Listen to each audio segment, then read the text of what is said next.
দিনটি ছিল ৮ই জুলাই, আমার ছোট্ট টুটুলের জন্মদিন। সেই দিনই আমরা প্ল্যান করেছিলাম পুরী যাব। তো প্ল্যানটা হঠাৎ করে হয়েছিল, ১-২ সপ্তাহ আগেই আমার ওয়াইফ আমাকে বলল যে ওর জন্মদিনটা এবার পুরীতে পালন করব। তাই আর দেরি না করে সাথে সাথে টিকিট কেটে বেরিয়ে পড়লাম পুরীর উদ্দেশ্যে। হাওড়া থেকে আমাদের ট্রেন ছিল পুরী শতাব্দী এক্সপ্রেস। তো এই ট্রেনে আমরা উঠে পড়লাম। ট্রেনের ভাড়া জেনারেলি শতাব্দীর ভাড়া এবং বন্দে ভারতের ভাড়া অলমোস্ট সেম, 1250 থেকে 1300 টাকা পার হেড। বাট এর মধ্যে প্রচুর খাবারের অপশান থাকে। সকালে ওঠার সাথে সাথে আমাদের নিউজ পেপার, একটা করে ওয়াটার বটল, তারপরে টি, স্ন্যাক্সের ভেতরে বিস্কিটস ছিল। দেন আবার একটা ছোটোখাটো টিফিন দিয়েছিল, তার মধ্যে কিছু ফ্রাইড ছিল, একটা স্যান্ডউইচ ছিল, ইভেন কর্নফ্লেক্স ছিল। অ্যাকচুয়ালি এগুলো 2:15 সময় ছাড়ার কথা, ট্রেনটা ছেড়েছিল অলমোস্ট 3টের পরে। তো খাবারগুলো দিতেও লেট হয়ে গেছিলো, যার জন্য দুপুরের যেটা লাঞ্চ, সেই লাঞ্চটা দিয়েছিল আমাদের অলমোস্ট 4:30-5টার পরে। তো লাঞ্চেও অনেক ধরনের আইটেম ছিল এবং লাঞ্চ কমপ্লিট। লাঞ্চের সাথে আপনার টক দই ছিল, দেন তারপরে আইসক্রিম সার্ভ করেছিল। এনিওয়েজ খাবারগুলো খেতে খেতে আর প্রাকৃতিক সৌন্দর্য দেখতে দেখতে ছুটে চললাম পুরীর উদ্দেশ্যে। আর সত্যি কথা বলতে জুলাই মাসে চারিদিকে বৃষ্টি হয়ে এত সুন্দর গ্রিনারি, মানে কি বলবো। বিশেষ করে যখন উড়িষ্যা ঢুকেছি, দূর থেকে পাহাড়গুলো এত সুন্দর লাগছে, হালকা হালকা মেঘে ঢাকা আর সবুজ গাছপালায় ঘেরা।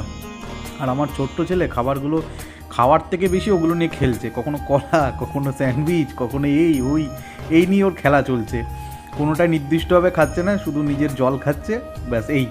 আর জলটা দিয়ে ফেলছে, এই নিয়ে হচ্ছে খেলা চলছে। আর শুধু পাশ দিয়ে ট্রেন যাচ্ছে, গাছপালা দেখছে, ওই নিয়ে ও আনন্দে আত্মহারা। অ্যাকচুয়ালি ওর প্রথম ট্রেন জার্নি এটা, তো ওকে নিয়ে আমরা খুবই আনন্দে ছিলাম। প্রথম ট্রেন জার্নি কী রিয়াকশান দেবে। আর একটা নদী পার হচ্ছিলাম, তো নদীটাও দেখতে খুব সুন্দর লাগছিল। দূর থেকে একটা ব্রিজ দেখা যাচ্ছিল, ওটাও একটা রেলওয়ে ট্র্যাকের ব্রিজ। নদীটা অনেকটা শুকিয়ে গেছিলো, কিছু জায়গায় জল আছে বর্ষার জন্য। সবচেয়ে ভালো লেগেছিলো যখন উড়িষ্যা ঢুকেছিলাম, চারিদিকে সবুজ আর সবুজ, মাঝখানে পাহাড়গুলো মাথা উঁচু করে দাঁড়িয়ে আছে, আর তার উপরে হালকা মেঘের আস্তরণ, এত সুন্দর লাগছিল কি বলবো। এইভাবে আমরা পৌঁছে গেলাম পুরী।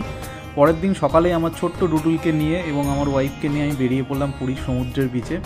ওকে যাওয়ার সাথে সাথে একটা বেলুন কিনে দিলাম। তো খুব আনন্দ, প্রথমবার সমুদ্র দেখে খুব আনন্দ পেয়েছে।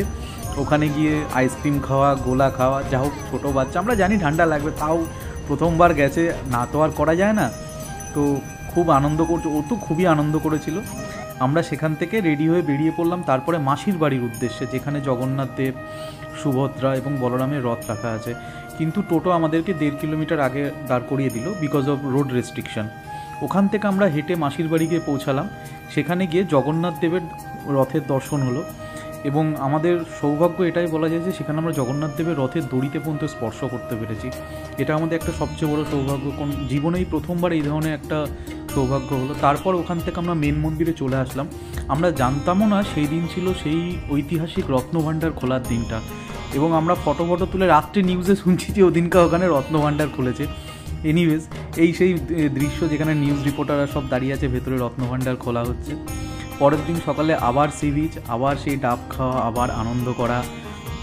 সত্যি কথা বলতে একটা দিনও একটা মুহূর্ত আমরা ছাড়িনি, প্রত্যেকটা দিন আমরা খুব এনজয় করেছি, খুব ঘুরেছি। আর আমার ছোট্ট ছেলেটা চা খাবো, ও চা তো আর খায় না বাচ্চা, ওই চায়ের মধ্যে একটু বিস্কুট চুবিয়ে একটু মুখে দেবে, অর্ধেক ফেলবে, জামা কাপড় নোংরা করবে, ওর হচ্ছে এই কারবার। তারপরে ওর মার সাথে বালি খোঁচা শুরু হলো, ওর বালি খুঁজে ও জল বের করবে, জল তো পেলো না, গা হাত পা নোংরা করে ভরিয়ে ফেললো বালি দিয়ে। ঠিক আছে, বালি তো ঝাড়লে উঠে যায়। তারপরে ওর ডাব খাওয়া, প্রথমবার ও নিজে হাতে ডাব খাবে। দেখুন কয়টুকানি হাতে কতবার একটা ডাব নিতে গেছে, ডাবওয়ালা ওর কীর্তি দেখে হাসতে হাসতে পাগল। যাই হোক, ছোট্টখাটো এইসব আনন্দগুলোই ভালো লাগে নিজের ফ্যামিলির সাথে। সব কিছু সেরে বিকালবেলা আমরা আবার বেরিয়ে পড়লাম পুরীর মন্দিরের উদ্দেশ্যে, কারণ সেদিনকার ছিল জগন্নাথ দেব ফিরবে পুরীর মন্দিরে মাসিবাড়ি থেকে। হাজার হাজার লোক অপেক্ষা করছে মন্দিরের সামনে, কখন জগন্নাথ দেব ফিরবে। এবং আমরা 3টের সময় গেছি, বিকাল 3টে, এবং জগন্নাথ দেব সেখানে এসছে, রথ এসছে সন্ধ্যে 7টা। 4 ঘন্টা আমরা দাঁড়িয়ে খুব আনন্দ করে, যে হাজার হাজার লোক দাঁড়িয়ে। আমরা গেছি দিনের বেলা এবং জগন্নাথ দেবের যখন রথ এসছে সন্ধ্যেবেলা, আপনারা দেখতে পাচ্ছেন দূরে রথ দেখা যাচ্ছে। পুলিশ ব্যারিকেড করে পুরো একদম রেস্ট্রিকশন দিয়ে দিয়েছিল যাতে কাছে কেউ না যেতে পারে, কারণ এত পরিমাণে লোক ছিল, সবাইকে ট্যাকেল করা খুব টাফ ছিল। যার জন্য ওরা ফায়ার ব্রিগেড ইউজ করছিল, যেখানেই কোনো ঝামেলা হচ্ছিলো সাথে সাথে ফায়ার ব্রিগেডদের জল স্প্রে করছিল। আর রাত্রিবেলা পুরীর মন্দির অসাধারণ লাগছিল, তার সাথে চারিদিকে মানুষের কলরব, এক অসাধারণ দৃশ্য। পরের দিন সকালবেলা আবার মন্দিরের ওখানে গেলাম জগন্নাথ দেবের রথ দর্শন করতে, এবং ওখানে গিয়ে জগন্নাথ দেবকে প্রণাম করলাম, প্রার্থনা করলাম। আর দূর থেকে এত সুন্দর লাগছে, জগন্নাথ দেবের সিংহদ্বারের সামনে 3টে রথ দাঁড়িয়ে আছে।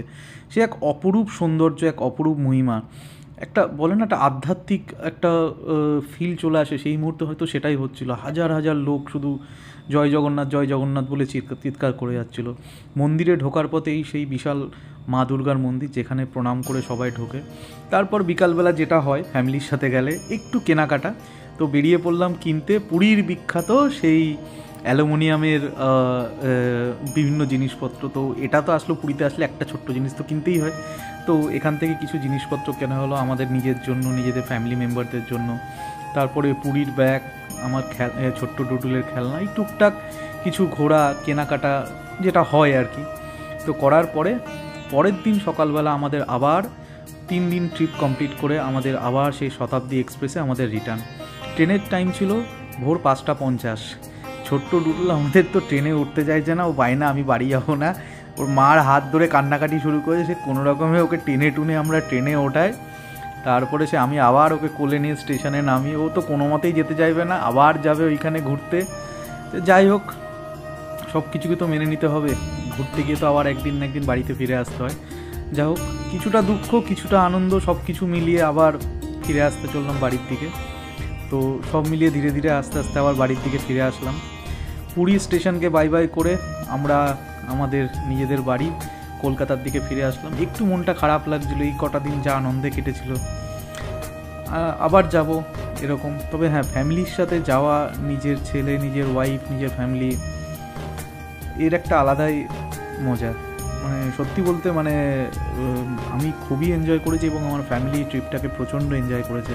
হয়তো জগন্নাথের টান ছিল, তার জন্য হয়তো 1 সপ্তাহ আগেও ট্রাই করে টিকিট পেয়ে গেছি, যাওয়ার টিকিট, আসার টিকিট, হোটেল সব কিছু। এনিওয়েজ, আমার ভিডিওটা ভালো লাগলে লাইক এবং সাবস্ক্রাইব।